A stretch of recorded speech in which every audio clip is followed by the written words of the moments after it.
বঙ্গে এখন ভোটের হাওয়া, আর সেই ভোটকে কেন্দ্র করে উত্তাল রাজ্য থেকে নয়াদিল্লি। এই উত্তাল পরিস্থিতিতে কি বঙ্গে রাষ্ট্রপতির শাসন জারি হতে চলেছে? কারণ এই ভোটমুখী বঙ্গে যত দিন গড়াচ্ছে তত চড়ছে পারদ। কিছুদিন আগেই আমরা দেখলাম রাজ্যের রাজ্যপাল সিবি আনন্দ বোস পদত্যাগ করলেন, আর তারপরেই শুরু হলো জল্পনা। তাহলে কে হবে পরবর্তী রাজ্যপাল? ঠিক সেই সময়েই রাজ্যের অন্তর্বর্তী রাজ্যপাল করা হলো RN রবিকে। কিন্তু ভোটমুখে রাজ্যপাল হঠাৎ কেন পদত্যাগ করলেন? তার আসল বক্তব্য ঠিক কি?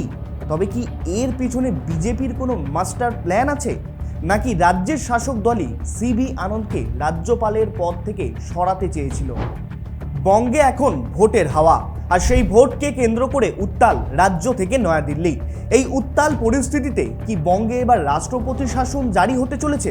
কারণ এই ভোটমুখী বঙ্গে যত দিন গড়াচ্ছে তত চড়ছে পারদ। কিছুদিন আগেই আমরা দেখলাম রাজ্যের রাজ্যপাল সিবি আনন্দ বোস পদত্যাগ করলেন, তারপরেই শুরু হলো জল্পনা। তাহলে কে হবে পরবর্তী রাজ্যপাল? ঠিক সেই সময়ই রাজ্যের অন্তর্বর্তী রাজ্যপাল করা হলো RN রবিকে।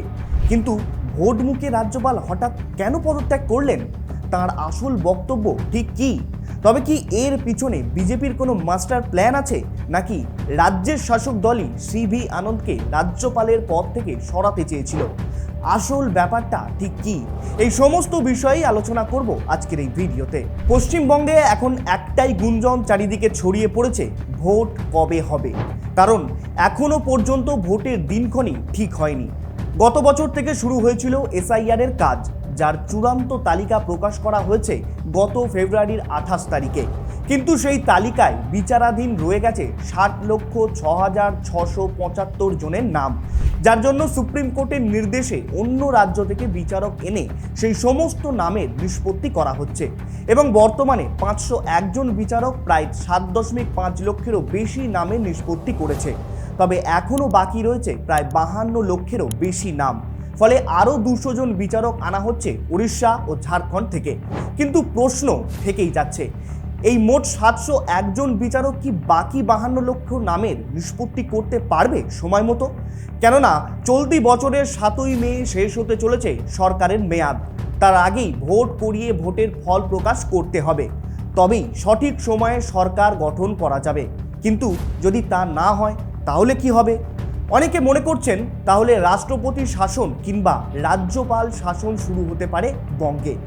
কিন্তু এমনটা মনে হওয়ার কারণ কি তবে এই SIR প্রক্রিয়া? কিন্তু তার সঙ্গে রাজ্যপালের পদত্যাগের কারণ কি? যদিও রাজ্যপালের পদত্যাগের বিষয়ে এখনো কোনো স্পষ্ট ধারণা নেই, তবে তিনি জানিয়েছেন যে 3.5 বছর বাংলায় রাজ্যপাল হিসাবে কাজ করেছেন এবং এটাই তার জন্য যথেষ্ট। এবার তিনি কেরালায় গিয়ে বিকশিত ভারত কাজের সঙ্গে যুক্ত হবেন। কিন্তু একটা কথা একবার ভেবে দেখুন, 2022-এ রাজ্যপাল পদে নিয়োগ করা হয় এই সিবি আনন্দ বোসকে। 5 বছরের পূর্ণ মেয়াদ পূরণের আগেই চলতি বছরের 5ই মার্চ পদত্যাগ করলেন তিনি। আর তার জায়গায় অস্থায়ী রাজ্যপালের দায়িত্ব দেওয়া হলো তামিলনাড়ুর রাজ্যপাল RN রবিকে। কিন্তু কেন? তাকেই কেন দায়িত্ব দেওয়া হলো এই মুহূর্তে? দেখুন, এর পিছনে দুটো কারণ থাকতে পারে। এক, RN রবি প্রাক্তন IPS অফিসার এবং NSA অজিত দোভালের ডেপুটি ছিলেন। পাশাপাশি কেন্দ্রীয় স্বরাষ্ট্র মন্ত্রকের প্রতিনিধি হিসাবেও পরিচিত ছিলেন তিনি। তাই বিধানসভা নির্বাচনের আগে নিরাপত্তা ও প্রশাসনিক ইস্যুতে কড়া অবস্থান নেওয়ার জন্য একে নিযুক্ত করা হয়েছে। আর 2, এটাকে আপনি একটা বিজেপির মাস্টার স্ট্রোক বলে দেখতে পারেন, কেননা এর পিছনে কতগুলো ফ্যাক্টর কাজ করছে। 1, নির্বাচনী প্রভাব। আসন্ন বিধানসভা নির্বাচনের ঠিক আগে একজন প্রাক্তন IPS অফিসার নিয়োগ করে কেন্দ্র তৃণমূল সরকারের বিরুদ্ধে নিরাপত্তা, হিংসা ও দুর্নীতির ইস্যুতে কড়া অবস্থান নেওয়ার পরিকল্পনা করছে এই বিজেপি। এবং আগে যেমনটা বললাম, রবি আগে NSA অজিত দোভালের ডেপুটি ছিলেন এবং কেন্দ্রীয় স্বরাষ্ট্র মন্ত্রকের প্রতিনিধি হিসাবে পরিচিত ছিলেন। তাই এটা বিজেপির নির্বাচনী প্রচারে বিজেপির পক্ষে কাজ করতে পারে। 2, তামিলনাড়ু থেকে স্থানান্তরের কৌশল।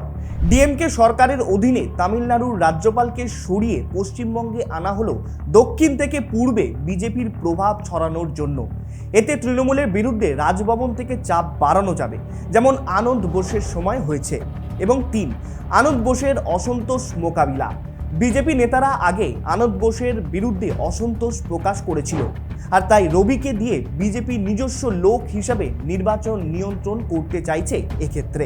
আর সব থেকে চর্চিত যে ব্যাপার, রাষ্ট্রপতির শাসন জারি হবে কি না, সেই বিষয়েও একটা প্রবল মাস্টার স্ট্রোক দিতে চাইছে কেন্দ্র বিজেপি। কেননা যদি কোনো কারণে 7ই মে ডেডলাইনে সরকার গঠন না হয় এই এসআইআর আবহে, তখন রাজ্যপালকে দিয়ে প্রেসারাইজড করা যাবে এক্ষেত্রে, এবং কোনো সিদ্ধান্তে পৌঁছানো না গেলে অবশেষে রাষ্ট্রপতির শাসন জারি হতে পারে, এমনটাই কিন্তু মনে করা হচ্ছে। আচ্ছা, ধরে নিলাম এমনটাই হলো, আখেরে লাভটা ঠিক কি হবে? দেখুন, রাষ্ট্রপতির শাসন জারি হওয়া মানেই হলো রাজ্যের পুলিশ এবং সাধারণ প্রশাসন সরাসরি রাজভবন তথা কেন্দ্রীয় স্বরাষ্ট্র মন্ত্রকের অধীনে চলে আসবে।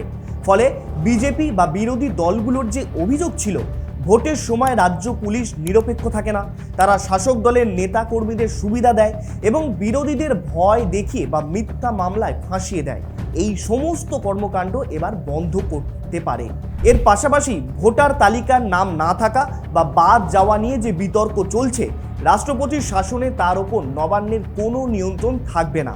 ফলে কেন্দ্রীয় এজেন্সি এবং নির্বাচন কমিশন কোনো রাজনৈতিক চাপ ছাড়াই ভোটার তালিকা সংশোধন করতে পারবে এক্ষেত্রে। এতে ভুয়ো ভোটার বা মৃত ভোটারদের নাম বাদ দেওয়া সহজ হবে বলে মনে করছে বিজেপি। এছাড়াও রাষ্ট্রপতির শাসন চলাকালীন রাজ্যের মুখ্য সচিব থেকে শুরু করে জেলা শাসক এবং পুলিশ সুপারদের রদবদল করার ক্ষমতা থাকবে রাজ্যপালের কাছে। ফলে কেন্দ্র যদি মনে করে কোনো নির্দিষ্ট পুলিশ কর্তা বিশেষ দলের হয়ে কাজ করছেন, তবে তাদের সহজে সাসপেন্ড করার সম্ভাবনা থাকবে। আর সব থেকে আলোচিত বিষয়, যেটা রাজ্যের জনপ্রিয় যে প্রকল্প যেমন লক্ষ্মীর ভাণ্ডার, কন্যাশ্রী ইত্যাদি রাষ্ট্রপতির শাসনে বন্ধ হয়ে যাবে কিনা তা নিয়েও দ্বন্দ্ব তৈরি হতে পারে। এক কথায় কেন্দ্রের আসল লক্ষ্য হতে পারে প্রশাসনিক কাঠামোকে শিথিল করা। কেননা গত কয়েক বছরে দেখা গেছে রাজ্যপাল এবং নবান্নের সংঘাতে বারবার ফাইল আটকে গেছে। ফলে 7ই মে ডেডলাইনকে হাতিয়ার করে যদি সরকার গঠন প্রক্রিয়া দেরি করা যায়, তবে সেই অন্তর্বর্তী সময়ে পুরো সিস্টেমকে নিজেদের নিয়ন্ত্রণে আনা সম্ভব হবে বলে মনে করছে কেন্দ্র বিজেপির একাংশ। কিন্তু এটা কি ভেবে দেখেছেন এই রাষ্ট্রপতির শাসন জারি হওয়ার সম্ভাবনাটা ঠিক কোথা থেকে আসছে? প্রথমেই বলেছিলাম, যদি ডেডলাইনের আগে সরকার গঠন করা না যায় সেক্ষেত্রে এমনটা হতে পারে, কিন্তু সরকার গঠন করা যাবে না এমনটাই বা কেন মনে করা হচ্ছে? আর এর জন্য আপনাকে একটু আগের বিধানসভা ভোটের টাইম টেবিলটা বুঝতে হবে। দেখুন, 2016 সালে ভোট ঘোষণা হয়েছিল 4 মার্চ এবং 4 এপ্রিল থেকে ভোট গ্রহণ শুরু হয়। মোট 6 দফায় 5ই মে ভোট শেষ হওয়ার পর 19শে মে ফল প্রকাশ করা হয় এবং 27শে মে সরকার গঠন হয়। আবার ঠিক একইভাবে যদি 2021-এর ডেটাটা খেয়াল করেন, দেখবেন 26শে ফেব্রুয়ারি ভোট ঘোষণার পর 27শে মার্চ থেকে ভোট গ্রহণ শুরু হয় এবং 8 দফায় 19শে এপ্রিল ভোট গ্রহণ শেষ হওয়ার পর 2রা মে ফল প্রকাশ করা হয় এবং 5ই মে সরকার গঠন করা হয়। ফলে প্রত্যেকবারই ভোট ঘোষণা হওয়ার অন্তত 1 মাস পর গিয়ে ভোট গ্রহণ প্রক্রিয়া শুরু হচ্ছে। কিন্তু চলতি বছরে এখনো পর্যন্ত ভোটের দিন ঘোষণাই হয়নি। ফলে স্বাভাবিকভাবেই জল্পনা তৈরি হচ্ছে। আবার ওদিকে এসআইআরে প্রায় 52 লক্ষের নাম নিষ্পত্তি করা বাকি, যা হতে প্রায় এখনো কমপক্ষে 1 মাস লাগতে পারে।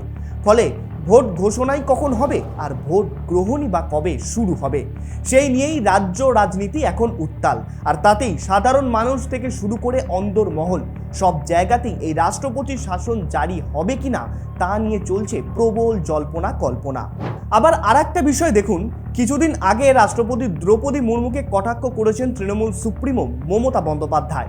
ধর্ণা মঞ্চ থেকে যে সমস্ত কথা তিনি উল্লেখ করেছেন তাতেই ক্ষুব্ধ প্রধানমন্ত্রী থেকে শুরু করে অন্দরমহলের একাংশ। আর এই বিষয় থেকেই রাজ্যের রাষ্ট্রপতি শাসন জারি হওয়া নিয়ে একটা বড় আশঙ্কা তৈরি হচ্ছে এক্ষেত্রে। আপনার কি মনে হয় বঙ্গে রাষ্ট্রপতি শাসন জারি হবে নাকি সঠিক সময় ভোট গ্রহণের প্রক্রিয়া শুরু হবে? মতামত জানান কমেন্ট করে। আর এরকম বিস্তারিত আলোচনার ভিডিও পেতে আমাদের চ্যানেলটিকে অবশ্যই সাবস্ক্রাইব করবেন। ধন্যবাদ, সকলে ভালো থাকবেন।